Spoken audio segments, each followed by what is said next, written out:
ಆಚಿ chilli powder ಸಖತ್ ಖಾರ ಬಣ್ಣ ಮತ್ತು ರುಚಿ ಆಚಿ ಚಿಲ್ಲಿ ಪೌಡರ್ ಮಾಡ್ತಿದೆ ಅನ್ನೋದು ಕೂಡ ನಮಗೆ ಗೊತ್ತಾಗ್ತಾ ಇದೆ. ಇನ್ನು ಈ ಟ್ಯಾಂಕರ್ ಮಾಲೀಕನನ್ನು ವಶಕ್ಕೆ ಪಡೆದು ವಿಚಾರಣೆ ಮಾಡುವಂಥ ಸಂದರ್ಭದಲ್ಲಿ ಈ ಎಲ್ಲ ಸ್ಫೋಟಕವಾದಂಥ ಸತ್ಯಗಳು ನಮಗೆ ಗೊತ್ತಾಗ್ತಾ ಇದೆ. ಪೆಟ್ರೋಲ್ ಬಂಕ್ ಮಾಲೀಕರ ಜೊತೆಗೆ ಸಂಪರ್ಕ ಹೊಂದಿದ್ರ ಸ್ಮಗ್ಲರ್ಸ್.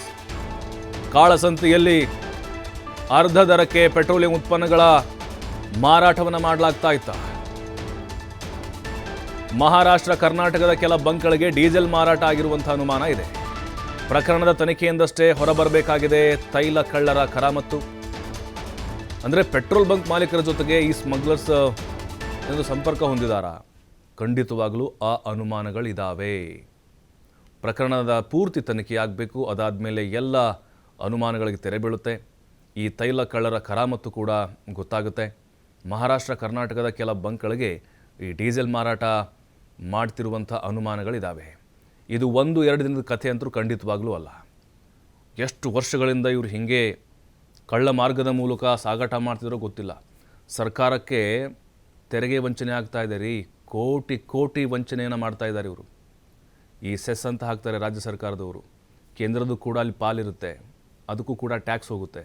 ಆದರೆ ಇಲ್ಲಿ ಯಾವುದು ಕೂಡ ದಾಖಲೆಗಳಿಲ್ಲದೆ ಟ್ಯಾಕ್ಸನ್ನು ಕೂಡ ಇವರು ಕಟ್ಟದೆ ಅಕ್ರಮವಾಗಿ ಈ ಪೆಟ್ರೋಲ್ ಬಂಕ್ಗಳಿಗೆ ಮಾರಾಟವನ್ನು ಮಾಡ್ತಾ ಇದ್ದಾರೆ.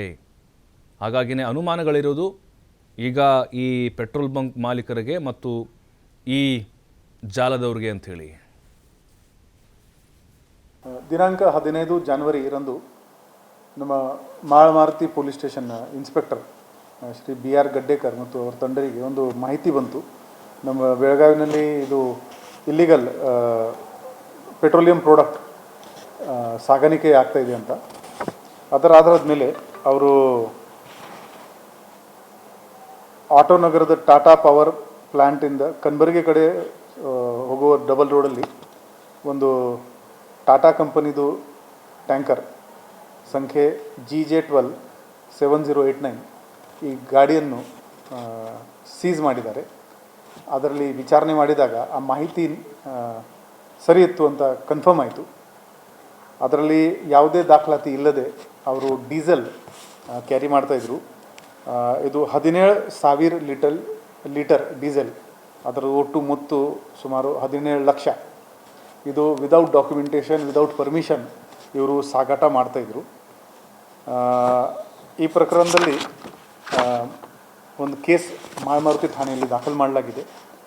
ಈ ಕೇಸ್ ಸೆಕ್ಷನ್ 3, 7 ಮತ್ತು 10 ಇಸೆನ್ಷಿಯಲ್ ಕಮೋಡಿಟೀಸ್ ಆ್ಯಕ್ಟ್, ಸೆಕ್ಷನ್ 287 ಭಾರತೀಯ ನ್ಯಾಯ ಸಂಹಿತ ಹಾಗೂ motor spirit and high speed diesel ವಿತರಕ್ ಮತ್ತು ಮಾಲ್ ಪ್ರಾಕ್ಟೀಸಸ್ ತಡೆಗಟ್ಟುವಿಕೆ ಆದೇಶ 2005 ಪ್ರಕಾರ ಈ ಪ್ರಕರಣ ದಾಖಲು ಮಾಡಲಾಗಿದೆ.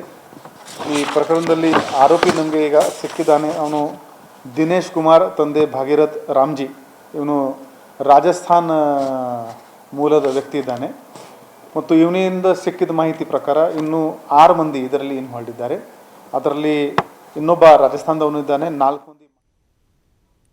ಮತ್ತಷ್ಟು ಮಾಹಿತಿ ನಮ್ಮ ಪ್ರತಿನಿಧಿ ಶ್ರೀಧರ್ ನೀಡ್ತಾರೆ. ಶ್ರೀಧರ್, ನಿಜಕ್ಕೂ ಮಾಳಮಾರುತಿ ಠಾಣೆ ಪೊಲೀಸರ ಒಂದು ಮಿಂಚಿನ ಕಾರ್ಯಾಚರಣೆ ಅಂತ ಹೇಳ್ಬೋದು. ಇದು ಖಂಡಿತ ಇಡೀ ದೇಶವೇ ಈ ಒಂದು ವಿಚಾರವನ್ನು ಕೇಳಿ ಮುಂದಿನ ದಿನಗಳಲ್ಲಿ ಶಾಕ್ ಆಗುತ್ತೆ ಅಂತ ಅನಿಸುತ್ತೆ. ಈ ಪ್ರಕರಣವನ್ನು ಹೇಗೆ ಭೇದಿಸಿದ್ರು? ಇದು ನಿನ್ನೆ ಮೊನ್ನೆದಲ್ಲ, ಬಹಳ ವರ್ಷಗಳಿಂದ ನಡೆದುಕೊಂಡು ಬಂದಿದ್ದಂಥ ಅನುಮಾನಗಳಿದಾವ ಹೇಗೆ? ಪ್ರಭು, ಖಂಡಿತವಾಗಿಯೂ ಏನು ಅಕ್ರಮವಾಗಿ ಒಂದು ಗಲ್ಫ್ ಕಂಟ್ರಿಗಳಿಂದ ರಾಜ್ಯಕ್ಕೆ ಏನು ಡೀಸೆಲ್ ಸ್ಮಗ್ಲಿಂಗ್ ಆಗ್ತಿರ್ತಕ್ಕಂಥ ಪ್ರಕರಣ ಈಗ ಬೆಳಕಿಗೆ ಬಂದಿದೆ ಅಂತ ಹೇಳ್ಬೋದು. ಗೋಲ್ಡ್ ನಂತೆ ಏನು ಡೀಸೆಲ್ ಕೂಡ ಸ್ಮಗ್ಲಿಂಗ್ ಮಾಡ್ತಿರ್ತಕ್ಕಂಥ ಪ್ರಕರಣವನ್ನ ಬೆಳಗಾವಿ ಮಾಳಮಾರುತಿಯ ಏನು ಇನ್ಸ್ಪೆಕ್ಟರ್ BR ಗಡ್ಡೇಕರ್ ನೇತೃತ್ವದ ತಂಡ ಈಗ ಅದು ಭೇದಿಸಿದೆ ಅಂತ ಹೇಳ್ಬೋದು. ಖಚಿತ ಮಾಹಿತಿ ಆಧರಿಸಿ ಒಂದು ದಾಳಿಯನ್ನು ನಡೆಸ್ತಾರೆ. ಆ ದಾಳಿ ನಡೆಸಿದ ಸಂದರ್ಭದಲ್ಲಿ ಒಂದು ಟ್ಯಾಂಕರ್ ಪತ್ತೆ ಆಗುತ್ತೆ. ಆ ಟ್ಯಾಂಕರ್ ಎಲ್ಲಿಂದ ಎಲ್ಲಿ ಹೋಗ್ತಾ ಇತ್ತು ಅನ್ನೋದನ್ನು ಪರಿಶೀಲನೆ ಮಾಡಿದಂತ ಸಂದರ್ಭದಲ್ಲಿ ಪೊಲೀಸೇ ಬೆಚ್ಚಿ ಬೀಳ್ತಾರೆ. ಯಾಕಂದ್ರೆ ಮುಂಬೈನಿಂದ ಏನು ಬೆಳಗಾವಿ ಮಾರ್ಗವಾಗಿ ಒಂದು ಬೆಂಗಳೂರಿಗೆ ಈ ಒಂದು ಟ್ಯಾಂಕರ್ ನಲ್ಲಿ ತೈಲ ಸಾಗಾಟ ಮಾಡ್ತಿರ್ತಕ್ಕಂಥದ್ದು ಇಲ್ಲಿ ಪತ್ತೆ ಆಗುತ್ತೆ ಅಂತ ಹೇಳ್ಬೋದು. ಒಂದು ಏನು ದಾಳಿ ವೇಳೆ ಏನಂದ್ರೆ ದಾಖಲೆ ಇಲ್ಲದೆ ಪೆಟ್ರೋಲಿಯಂ ಉತ್ಪನ್ನಗಳನ್ನು ಸಾಗಾಟ ಮಾಡ್ತಿರುವುದು ಮೊದಲಿಗೆ ಬೆಳಕಿಗೆ ಬರುತ್ತೆ. ಆ ಒಂದು ಟ್ಯಾಂಕರ್ ನಲ್ಲಿ ಇದ್ದಂತ ಏನು 17 ಲಕ್ಷ ಮೌಲ್ಯದ 17,000 ಏನು ಲೀಟರ್ ಡೀಸೆಲ್ ಮತ್ತು ಟ್ಯಾಂಕರ್ನ ಮಾಲಮತ್ತಿ ಪೊಲೀಸ್ ಜಪ್ತಿಪಡಿಸ್ಕೊಳ್ತಾರೆ. ಜಪ್ತಿಪಡಿಸ್ಕೊಂಡು ಏನು ಟ್ಯಾಂಕರ್ನ ಮಾಲೀಕ ಆಗಿರ್ಬೋದು ಮತ್ತು ಏನು ಆರೋಪಿಯಾದಂತ ಅರಿಯನ್ನನ್ನು ವಶಕ್ಕೆ ಪಡಿತಾರೆ. ವಶಕ್ಕೆ ಪಡೆದು ಏನು ವಿಚಾರಣೆ ಒಳಪಡಿಸಿದ ಸಂದರ್ಭದಲ್ಲಿ ಗಲ್ಫ್ ಕಂಟ್ರಿಗಳಿಂದ ಏನು ಅಕ್ರಮವಾಗಿ ತೈಲ ಉತ್ಪನ್ನಗಳು ಏನು ಮಾರಾಟ ಆಗ್ತಿರ್ತಕ್ಕಂಥ ಒಂದು ಸಂಗತಿ ಬೆಳಕಿಗೆ ಬರುತ್ತೆ ಅಂತ ಹೇಳ್ಬೋದು. ಗಲ್ಫ್ ಕಂಟ್ರಿಗಳಿಂದ ಮುಂಬೈನ ಏನು ಮಹಾರಾಷ್ಟ್ರದ ಮುಂಬೈನ ಒಂದು ಏನು ಬಂದರುಗಳಿಗೆ ಒಂದು ತೈಲ ಬರುತ್ತೆ. ಇಲ್ಲಿ ಬಂದಂತ ಸಂದರ್ಭದಲ್ಲಿ ಈ ರೀತಿ ಯಾಕಂದ್ರೆ ಪ್ರಭು ಯಾವುದೇ ಒಂದು ತೈಲಗಳನ್ನ ಸಾಗಾಟ ಮಾಡುವಂತ ಟ್ಯಾಂಕರ್ ನೋಡುವಂತ ಸಂದರ್ಭದಲ್ಲಿ ಅದಕ್ಕೆ ಅದರದೇ ಆದಂತ ಒಂದು ವಿನ್ಯಾಸಗಳಿರುತ್ತೆ.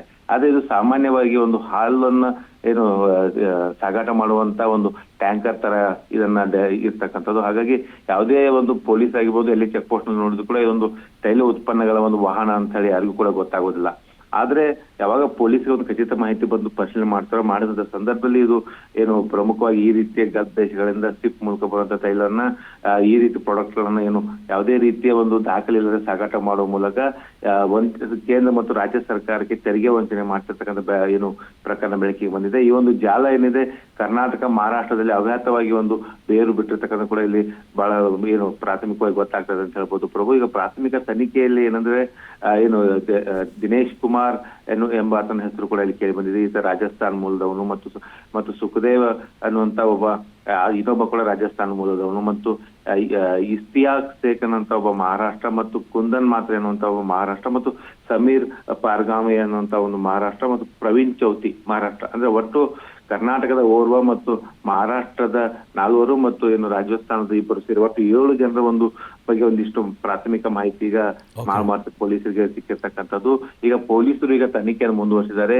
ಒಂದು ವಿಶೇಷ ತಂಡವನ್ನು ರಚಿಸಿ ಈ ಒಂದು ಜಾಲದ ಬೆನ್ನು ಹಚ್ಚಿದಂತ ಸಂದರ್ಭದಲ್ಲಿ ಎಷ್ಟು ದೊಡ್ಡ ಪ್ರಮಾಣದಲ್ಲಿ ಒಂದು ಡೀಸೆಲ್ ಕಳ್ಳತನ ಪ್ರಕರಣ ಜಾಲ ಬೇರು ಬಿಟ್ಟಿದೆ ಅನ್ನೋ ಅಂಶ ಕೂಡ ಗೊತ್ತಾಗುತ್ತೆ. ಇದು ಕೇವಲ ಮಾಲಮತ್ತಿ ಪೊಲೀಸ್ ಅಂದ್ರೆ ಬೆಳಗಾವಿ ಪೊಲೀಸರ ಮಾತ್ರ ಸಾಧ್ಯ ಆಗೋದಿಲ್ಲ ಪ್ರಭು. ಇದು ಏನು ತೈಲ ಇಂಧನ ಇಲಾಖೆಗಳೇನಿದೆ ಕೇಂದ್ರ ಸರ್ಕಾರದಾಗಿರ್ಬೋದು ಇವು ಆಳವಾಗಿ ಈ ಒಂದು ತನಿಖೆ ನಡೆಸಿದಂತ ಸಂದರ್ಭದಲ್ಲಿ ಈ ಒಂದು ಏನಿದೆ ಗೋಲ್ಡ್ ನಂತೆ ತೈಲ ಸ್ಮಗ್ಲಿಂಗ್ ಆಗುವಂತ ಪ್ರಕರಣ ಬೆಳಕಿಗೆ ಬರಲಿದೆ ಅಂತ ಹೇಳ್ಬೋದು. ಇದರಲ್ಲಿ ಖಂಡಿತವಾಗಿಯೂ ಪೆಟ್ರೋಲ್ ಬಂಕ್ ಮಾಲೀಕರು ಕೂಡ ಒಂದು ಸಾಥ್ ಕೊಟ್ಟಿರ್ತಕ್ಕಂಥದ್ದು ಬಹಳ ಸ್ಪಷ್ಟವಾಗಿ ಗೊತ್ತಾಗ್ತಿರ್ತಕ್ಕಂಥದ್ದು ಪ್ರಭು. ಅದು ಬೆಂಗಳೂರಿನಲ್ಲಿ ಎಲ್ಲಿ ಡೆಲಿವರಿ ಆಗ್ತಿತ್ತು, ಯಾರು ಇದನ್ನ ಯಾವ ಪೆಟ್ರೋಲ್ ಬಂಕಿಗೆ ಹೋಗ್ತಾ ಇತ್ತು, ಎಲ್ಲಾ ಅಂಶಗಳನ್ನ ತನಿಖೆ ಮಾಡಬೇಕು ಮತ್ತು ಅವರನ್ನು ಕೂಡ ವಶಕ್ಕೆ ಪಡೆಯುವಂತ ಕೆಲಸವನ್ನ ವಶಕ್ಕೆ ಪಡೆದು ವಿಚಾರಣೆ ನಡೆಸಿದ ಸಂದರ್ಭದಲ್ಲಿ ಮಾತ್ರ ಒಂದು ಇಡೀ ಒಂದು ಸ್ಮಗ್ಲಿಂಗ್ ನ ಒಂದು ಜಾಲ ಏನಿದೆ ಜಾಲ ಸಂಪೂರ್ಣವಾಗಿ ಹೊರಗೆ ಬರಲಿದೆ ಅಂತ ಹೇಳ್ಬೋದು ಪ್ರಭು. ಥ್ಯಾಂಕ್ ಯು ಶ್ರೀಧರ್ ಮಾಹಿತಿಗಾಗಿ.